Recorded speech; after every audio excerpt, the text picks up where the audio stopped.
Портпаролот на Општинскиот комитет на ВМРО ДПМН Филип Арилон вчера потенцираше дека како и сите други години, така и ова основното општинско училиште Блаже Коневски во Велес нема обезбедено парно грејење во училниците за децата и наставниците кои што реализираат настава со физичко присуство.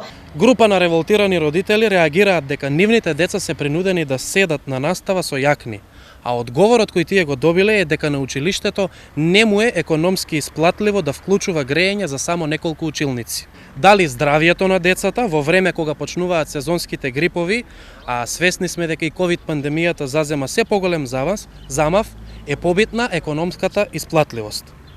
Дали за ова ја информиравте министерката за образование, господја Мила Царовска. При своето образложение, директорот на училиштето Блаже Коневски за нашата телевизија изјави дека овие информации не се точни. Прво и основно они наведуваат дека добиле информација од училиштето дека не било исплатливо вклучувањето на грејење за само неколку училници.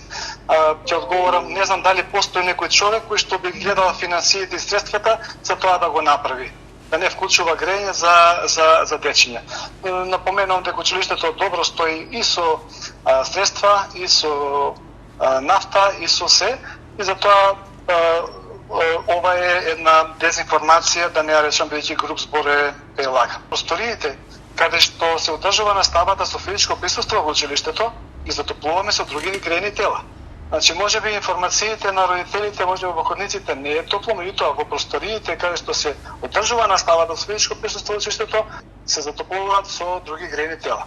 За оваа ситуација побаравме образложение од градоначалникот на општина Велес Аце Коцевски, кој што во писмениот одговор вели дека тврдењата дека нема парно грејење се невистинити. Одговорно тврдиме дека уште од почетокот на грејната сезона училниците во кои се одвива наставата има парно грејење. Обезбедени се грејни тела кои што ги затоплуваат училниците. Инаку реконструкцијата на топловодниот систем во училишната зграда е во завршна фаза и во вредност од 11.800.000 денари. Ваквите обвинувања се политички, не соодействуваат со вистината. Реакциите се ништо друго освен собирање на ситни политички поени врз најмладата популација на општина Велес, а тоа се децата, се вели во повратниот одговор на градоначалникот Коцевски.